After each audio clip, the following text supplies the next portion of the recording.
Lorsque des gens pensent à quoi que ce soit, ils commencent à être tourmentés. Ils sont dans l'oppression et dans un terrible tourment. Ils savent ce qu'ils veulent faire, ils désirent le faire, mais la peur est comme un démon de tourment qui les suit, certains jusque dans leurs rêves, leur interdisant de regarder ce à quoi Dieu les a appelés. Ainsi, lorsque vous voyez certaines personnes incapables de se concentrer sur leur vision, c'est parce qu'il y a un koboko que le diable utilise pour les en détourner, et ce koboko, c'est la peur. Elle apporte le tourment dans leur âme. La deuxième chose que fait la peur, c'est qu'elle provoque l'esclavage et le contrôle. Romains 8 verset 15. Quand vous trouvez des personnes craintives, elles peuvent avoir les meilleurs potentiels, mais elles vivent comme des esclaves, n'osant jamais vivre à la hauteur de leur potentiel. Il est dit, car vous n'avez point reçu un esprit de servitude pour être encore dans la crainte. Ainsi, la peur place les gens dans une captivité perpétuelle. La peur est une servitude, et beaucoup de personnes essaient, mais elles sont en prison. La peur les a émasculées, la peur les a enfermées, et elles ne peuvent plus rien faire.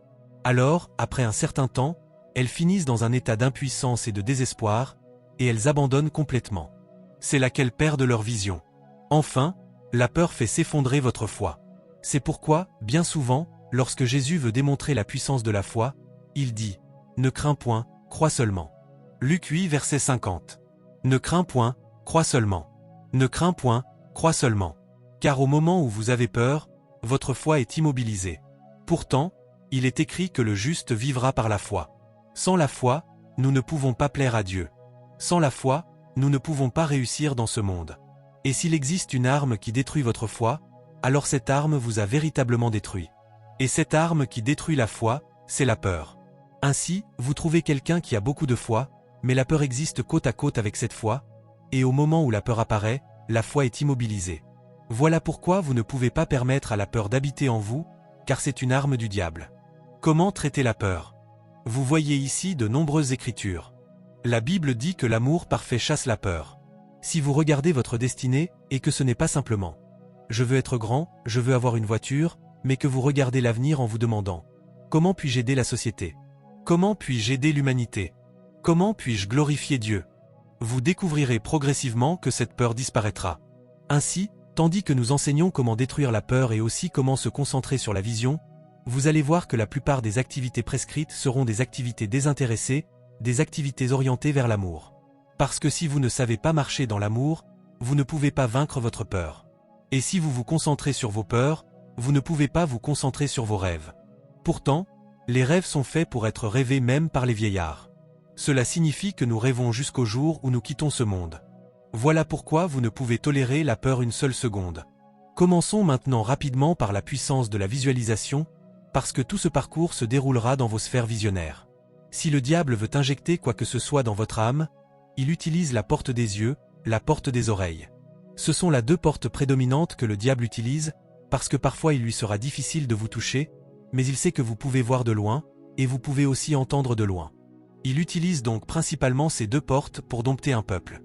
C'est pourquoi vous devez apprendre à cultiver le potentiel de la porte des yeux et de la porte des oreilles afin de garder votre vision et vos rêves vivants. Si vous laissez la porte des yeux et la porte des oreilles être fermées, vous perdrez votre rêve, vous perdrez votre vision. Qu'est-ce que votre rêve? Un rêve, comme je l'ai dit, est une image divine activée dans votre homme intérieur pour révéler votre dessein. C'est une image divine activée. C'est Dieu qui la place là. Vous n'avez pas commencé à rêver parce que vous êtes créatif. Vous avez commencé à rêver parce que cela fait partie de votre propre agenda dans l'agenda global de Dieu. C'est une expression de votre destinée. Mais Dieu veut que vous la voyiez, parce qu'il y a quelque chose de puissant dans le fait de voir. Ce que vous voyez, c'est ce que vous devenez. Ce que vous voyez, c'est ce que vous possédez. La Bible dit dans 2 Corinthiens 3 verset 18. Nous tous qui, le visage découvert, contemplons comme dans un miroir la gloire du Seigneur, nous sommes transformés. Ainsi, Dieu veut que vous deveniez ce qu'il a dit de vous. C'est pourquoi il vous a donné ces visions, parce que vous devez devenir votre destinée pour l'accomplir. Et deuxièmement, ce que vous voyez est ce que vous possédez. Si vous ne pouvez pas le voir, vous ne pouvez pas l'avoir. C'est pourquoi il devient indispensable de continuer à fixer votre regard sur votre vision. Vous la voyez chaque jour, vous la contemplez jusqu'à ce que vous commenciez à l'enfanter, et c'est là que réside la puissance. La puissance de la vision, c'est que lorsque vous la voyez, vous la devenez, et lorsque vous la voyez, vous la possédez. Lorsque vous la voyez, vous la créez. Mais si vous ne pouvez pas la voir, vous ne pouvez pas la voir, vous ne pouvez pas la devenir et vous ne pouvez pas la créer. Ainsi, l'attaque du diable consiste à vous empêcher de la voir. C'est pourquoi le thème de la conférence est « Concentrez-vous sur votre rêve, pas sur votre peur ». Parce que si vous vous concentrez sur vos peurs, vous deviendrez vos peurs, vous posséderez vos peurs. Mais si vous vous concentrez sur votre rêve, vous deviendrez votre rêve et vous posséderez aussi votre rêve. Voilà de quoi traite la visualisation. Et lorsque vous étudiez l'écriture, vous allez voir comment Dieu forme toute une génération par la visualisation. Par exemple, Dieu a promis à Abraham. Je ne suis pas en train de dire qu'un prophète lui a parlé, parce que le certificat ne signifie rien si vous ne pouvez pas vous voir vous-même comme un leader. Le certificat ne signifie rien si vous ne pouvez pas vous voir comme quelqu'un qui doit aider l'humanité. Ainsi, l'esclave peut être médecin, et le prince peut ne même pas aller à l'école, mais il a la mentalité selon laquelle il contrôle l'esclave. La raison pour laquelle, peu importe la taille du cheval, un enfant peut le contrôler, c'est son état d'esprit. Ainsi, Dieu a dû montrer à Abraham, « Tu ne vas pas vers une famille pour qu'elle te bénisse, c'est toi la raison pour laquelle toutes les familles sont bénies. Tu ne vas pas vers une nation pour qu'elle te bénisse, c'est toi la raison pour laquelle les nations sont bénies. Pourquoi pensez-vous que tous nos jeunes fuient le Nigeria? Ils cherchent des nations qui vont les bénir. Si c'est Dieu qui vous envoie, il n'y a rien de mal à cela.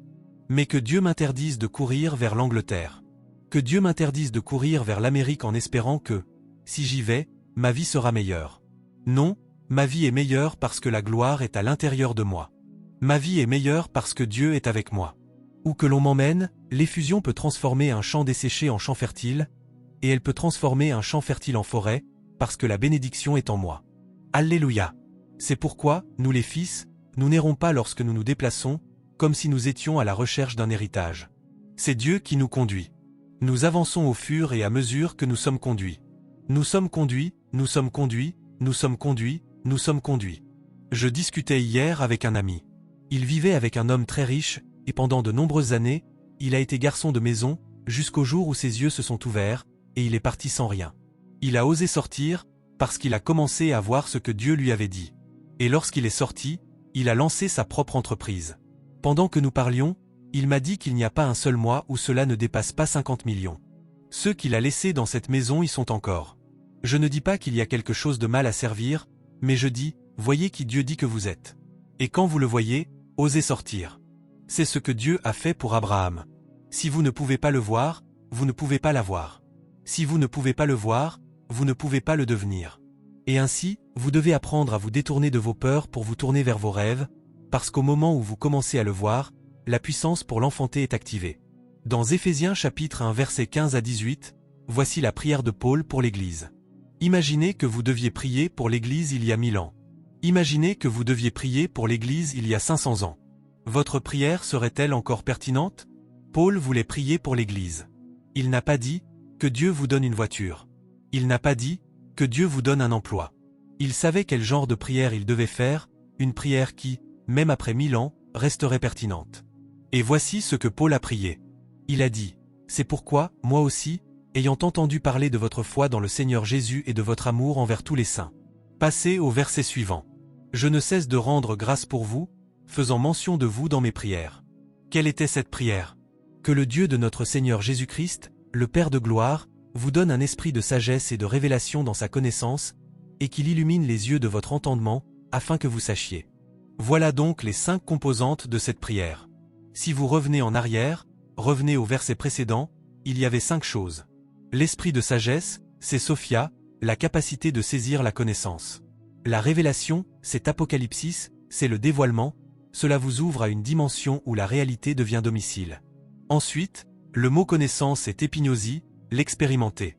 Et le mot suivant, afin que vous soyez illuminés, le mot illuminé est le mot photi, afin que la lumière brille sur vous.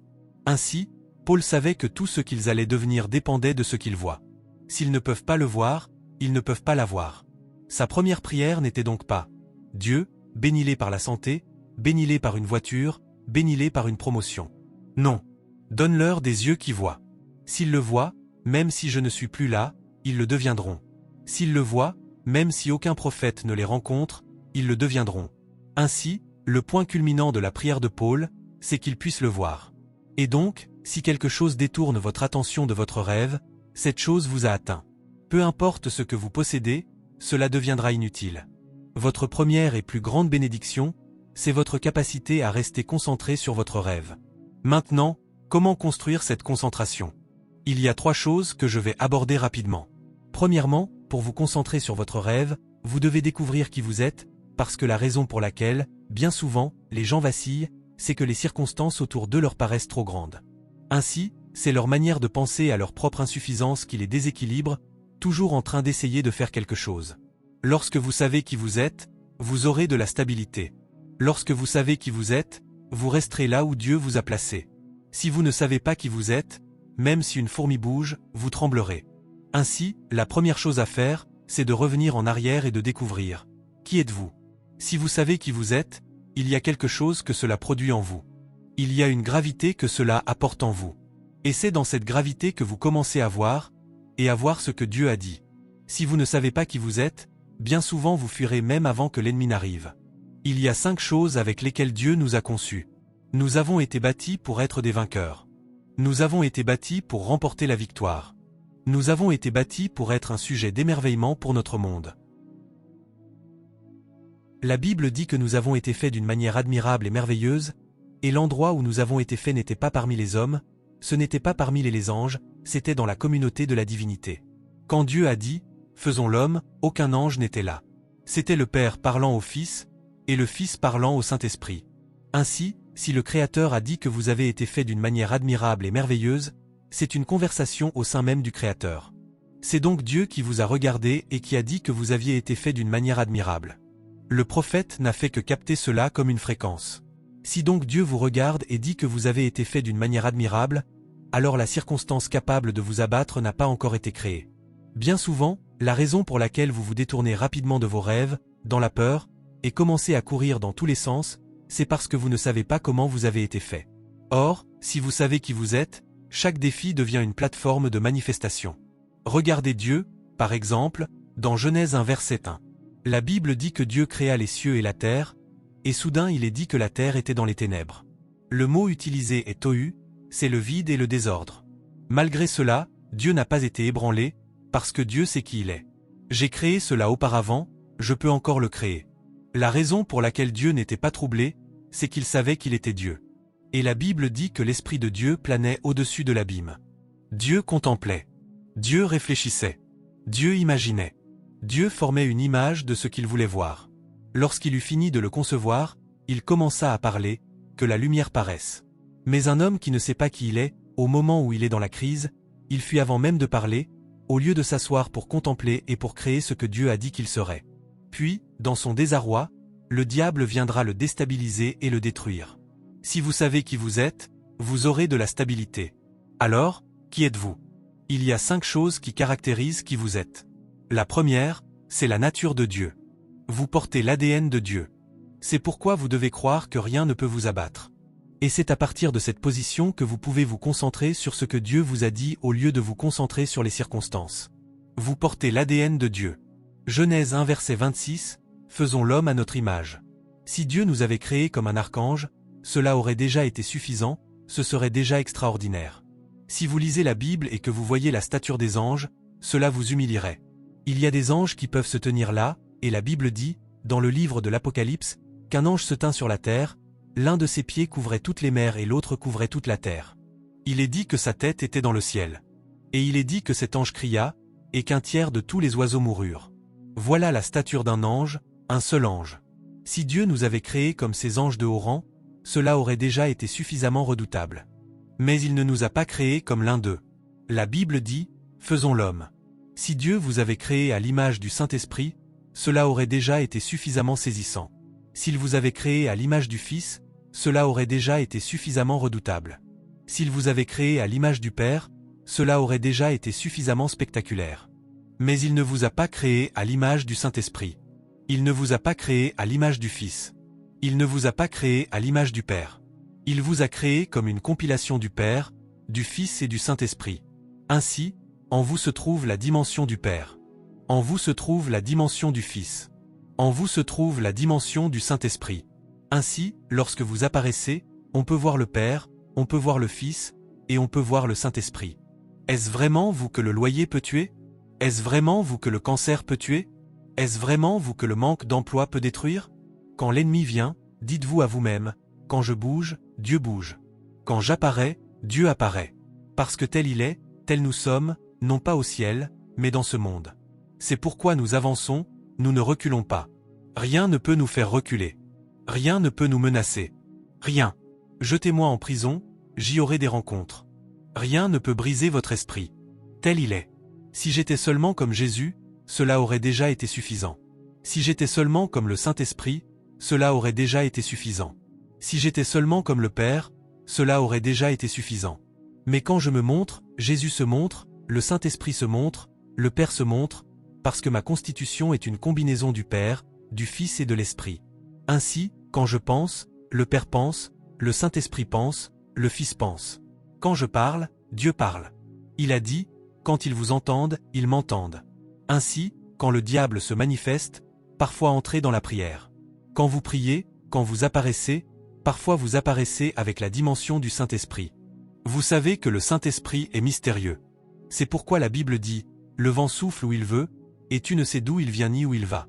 Ainsi en est-il de tous ceux qui sont nés de l'Esprit. Ainsi, lorsque vous venez comme pneuma, vous ne combattez même pas, mais le diable ne peut pas vous piéger. Il place un piège ici, vous irez là. Il en place un autre là, vous viendrez ici.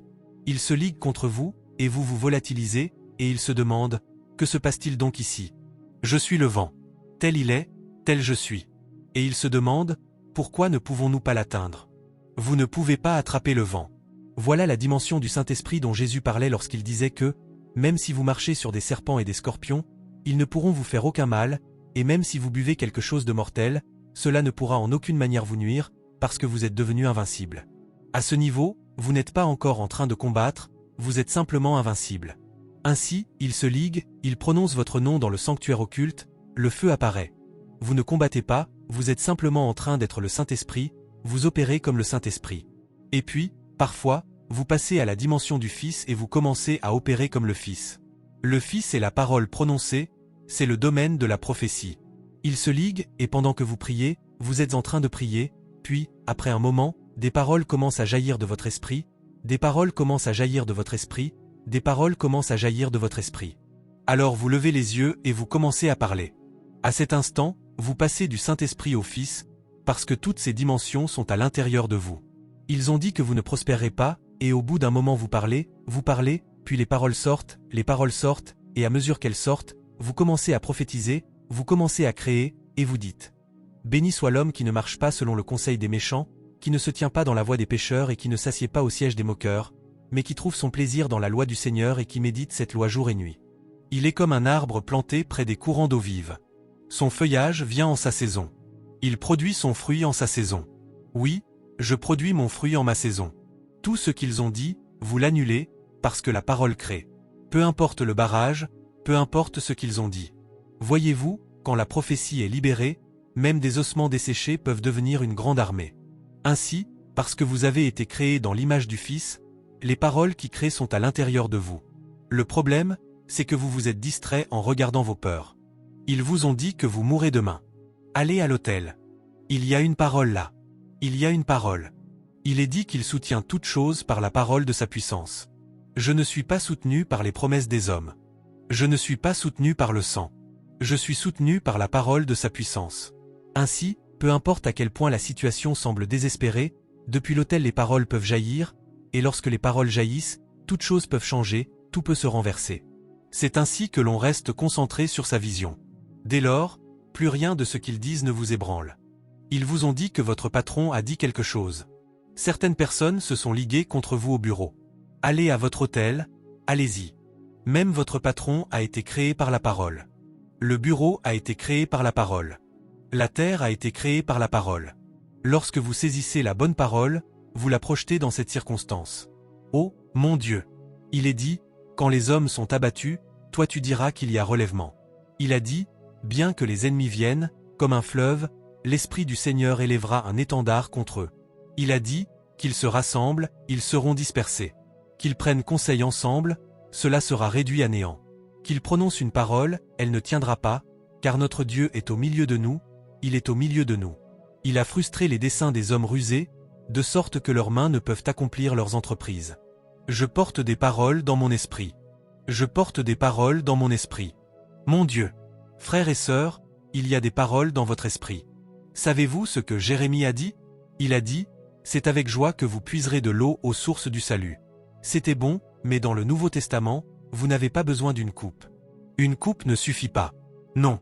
Dans le Nouveau Testament, vous n'avez pas besoin d'un seau, vous n'avez pas besoin d'un tonneau. Lorsque Jésus est venu, il est dit que, le dernier jour de la fête, il s'écria d'une voix forte. Ceux qui croient, de leur sein couleront des fleuves d'eau vive. Mon Dieu, des fleuves. Puis-je vous dire ceci? Rien ne meurt entre vos mains. Rien n'échoue entre vos mains. Il y a une parole dans votre esprit. Trouvez cette parole, libérez cette parole. Même les morts peuvent revenir à la vie. La Bible dit que même les morts entendront la voix du Fils de Dieu. Il est dit que ceux qui l'entendent vivront.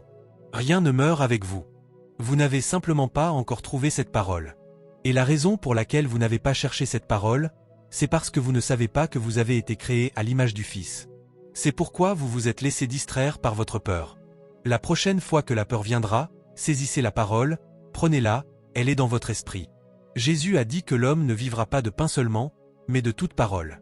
Il y a une parole pour chaque circonstance. Ainsi, si je sais que j'ai été créé à l'image de la parole, quelle que soit la circonstance, je l'oublierai pour chercher la parole. Il a dit que toutes choses sont soutenues par la parole de sa puissance. Ma vie est soutenue par la parole de sa puissance. Mon entreprise est soutenue par la parole de sa puissance.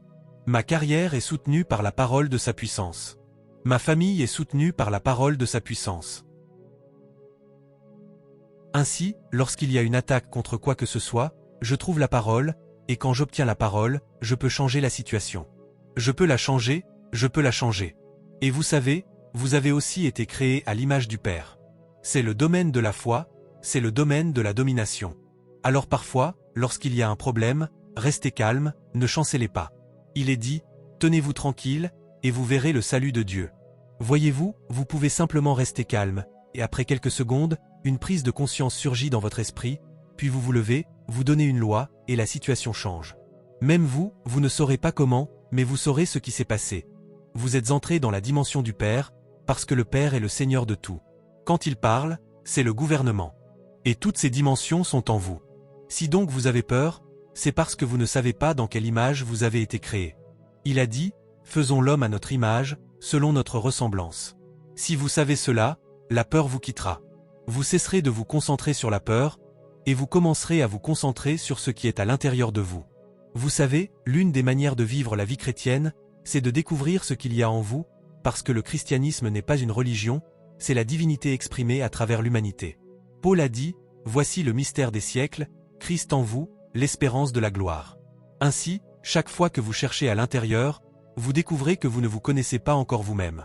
Nous tous ici, quel que soit l'impact que notre vie commande, c'est dans l'éternité que nous trouverons notre véritable moi, parce que lorsque vous arriverez dans l'éternité et que votre esprit vous sera révélé, vous découvrirez que vous êtes exactement comme Jésus. Alléluia! Voilà ce que vous êtes. Alléluia! J'ai été créé à l'image de Dieu. Je suis un vainqueur. La seule chose qui puisse me submerger ou me détruire, c'est ce qui peut détruire le Saint-Esprit, le Fils et le Père. Et comme une telle chose n'existe pas, je ne peux rien craindre. Je ne crains rien.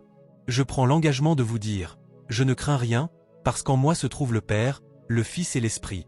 Mon travail, en tant que chrétien, c'est d'extraire des dimensions de mon esprit. Asseyez-vous un instant, écoutez. Quand vous connaissez ces choses, vous êtes chargé. Voyez-vous, parfois il y a une affaire à conclure, un accord à négocier, et vous n'en avez même pas idée. Vous avez étudié, parce que vous devez faire votre diligence raisonnable avant de vous présenter. Puis vous prenez 30 minutes. Voyez-vous, parfois, pendant que vous parlez en langue, vous passez de vos langues aux langues célestes, parce qu'il y a un moment où il existe un pont, une connexion avec le ciel. Puis, lorsque vous avez fini de parler, vous y allez. Pendant cette réunion, tout le monde parle, mais au moment où vient votre tour, le ciel s'ouvre. Quand vous parlez, ils disent « Monsieur, mais comment savez-vous toutes ces choses? Je ne les connais pas. Elles sont venues, elles sont venues, elles sont venues à moi. » Jésus a dit dans Matthieu 10 verset 20. À cette heure-là, ne pensez pas à ce que vous direz, ouvrez votre bouche, et je la remplirai. Elles sont venues, elles sont venues. Et la raison pour laquelle elles sont venues, c'est parce que vous avez été créés à l'image de Dieu. La deuxième chose que Dieu vous a donnée, c'est sa ressemblance. Cela signifie que vous avez été conçus pour fonctionner comme Dieu. Et j'aimerais que nous ayons le temps de voir comment Dieu fonctionne. Voyez-vous, il y a deux dimensions de l'excellence de Dieu. Il y a la dimension de la création, et il y a la dimension de la résurrection. Dans la dimension de la création, Dieu est celui qui produit tout ce que vous voyez. C'est l'une des dimensions de Dieu. Ainsi, Dieu peut créer une voie, Dieu peut ouvrir une porte, Dieu peut accorder la faveur, et tout cela est beau. Mais ce n'est pas là que réside la gloire de Dieu. C'est glorieux, parce qu'il n'y a personne qui puisse créer, mais ce n'est pas là que réside la plénitude de la gloire de Dieu. La plénitude de la gloire de Dieu se manifeste dans sa dimension de résurrection. Si vous étudiez Éphésiens 1 versets 18 à 20, tous les mots liés à la puissance s'y trouvent rassemblés, depuis Iscu jusqu'à Kratos, en passant par Energeia et Dynamie, tous les mots de puissance, parce que lorsque Jésus est ressuscité des morts, c'est là qu'il a véritablement démontré qu'il était Dieu. Cela signifie que même la mort n'a pas pu le retenir captif. Si quelque chose est créé, cela peut mourir. Mais si quelque chose ressuscite des morts, cela signifie que cette chose est éternelle, cette chose est immortelle, et seul Dieu agit à ce niveau. Ainsi, si Dieu vous a créé pour fonctionner selon sa ressemblance, cela signifie qu'il vous a créé pour fonctionner au-delà de la tombe. C'est pourquoi je vous ai dit que rien ne meurt avec vous. Maintenant, regardez Jésus, la manière dont Jésus a vécu sa vie. Lazare est malade, venez vite avant qu'il ne meure. Si je viens vite, vous pouvez me mettre dans la catégorie des médecins, parce que les médecins viennent vite. Vous penserez que c'est parce que je suis venu vite qu'il n'est pas mort. Laissez-le. Puis il est mort. Entre-temps, Jésus savait, au moment même où on lui a envoyé le message disant qu'il était malade, il le savait, mais il n'a pas bougé. Lorsqu'il mourut, il leur dit alors, « Lazare dort ». Cela signifie qu'il a délibérément attendu. Et il n'a pas attendu 30 minutes après sa mort, car vous auriez dit qu'il s'était évanoui. Même les médecins peuvent ranimer quelqu'un. Je ne vais pas ressusciter quelqu'un qui s'est seulement évanoui. Il a attendu 4 jours. Ce n'est qu'après 4 jours qu'il s'est présenté comme le roi qu'il est. Et lorsqu'il s'est présenté, Marthe a couru vers lui et a dit « Oh, si tu avais été ici, notre frère ne serait pas mort. C'est justement pour cela que je n'étais pas ici, parce que vous m'auriez pris pour un médecin. » Il a dit « Où l'avez-vous mis ?»« Non, non, non, à ce moment-là il se décompose déjà. Je suis la résurrection et la vie. Je ne suis pas seulement la vie, je suis la résurrection. » La résurrection est supérieure à la vie. Si je vous donne la vie, vous pouvez mourir. Mais si je vous donne la résurrection, cela signifie que vous ne pouvez pas mourir. Je suis la résurrection et la vie. Quiconque croit en moi ne mourra pas, et même s'il était mort, il revivra. Marthe a dit, nous savons qu'au dernier jour il ressuscitera. Je suis le premier et le dernier. Je suis le dernier jour. N'importe quel jour que j'appelle devient le jour. Je suis le dernier jour. Où l'avez-vous mis ? Lorsqu'il ne croyait pas, il pleura pour eux, parce que le problème n'était pas à mon sujet. Oh, je vous montre comment vous devez vivre. Je ne fais pas cela pour moi. Je suis le Seigneur du ciel. Je le fais afin que vous sachiez comment vous êtes censé fonctionner. Et ainsi, lorsque Marthe ne pouvait pas le comprendre, il se rendit au tombeau. Ôtez la pierre. Tout le monde se rassembla, tout le monde, parce que cela ne s'était jamais produit auparavant. Que se passe-t-il ? À cause de cela, il ne le fit pas à la légère. La Bible dit qu'il leva les yeux et dit « Je te rends grâce, ô Père, parce que tu m'exauces toujours. » Il nous montre une formule. Et lorsqu'il eut fini de rendre grâce, il se tourna vers le tombeau. Lazare, sort. La Bible dit que celui qui était mort, Lazare, ne revint pas simplement à la vie. L'énergie qui fut libérée était si puissante qu'il l'avait enseveli, il l'avait lié, mais la puissance le transporta de la tombe jusqu'à l'entrée. Et il dit « Déliez-le et laissez-le aller. » Puis il se détourna comme s'il n'avait rien fait. À une autre occasion, les disciples voulaient passer de l'autre côté. Il monta sur la montagne et leur dit « Vous, continuez, j'arrive. Si je vous accompagne, vous penserez que nous sommes tous pareils. Allez, j'arrive. » La Bible dit qu'à la 4e veille, ils trouvèrent Jésus marchant sur l'eau.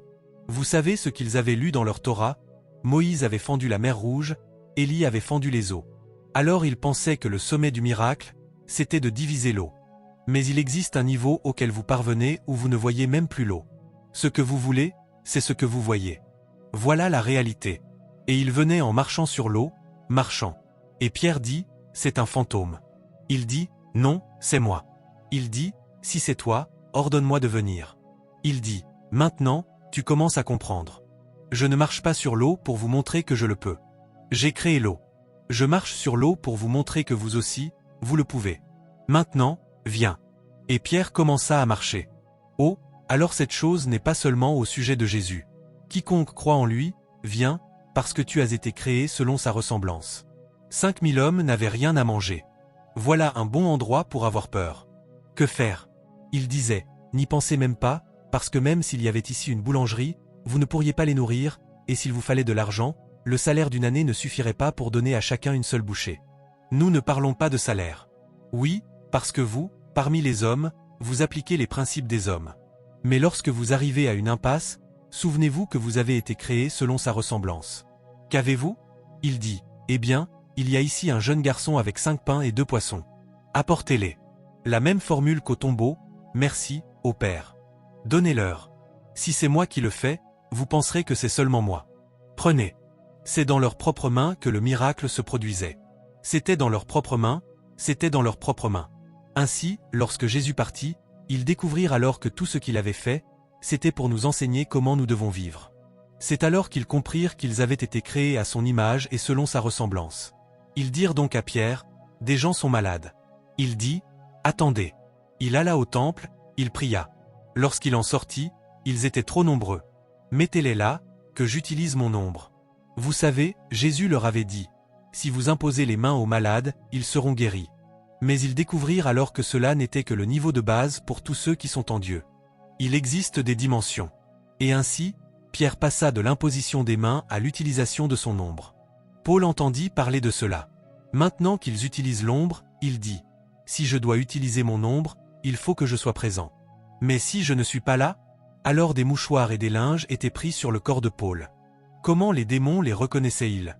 Ils n'avaient même pas besoin d'ajouter la formule théologique disant, « Au nom de Jésus, sors ».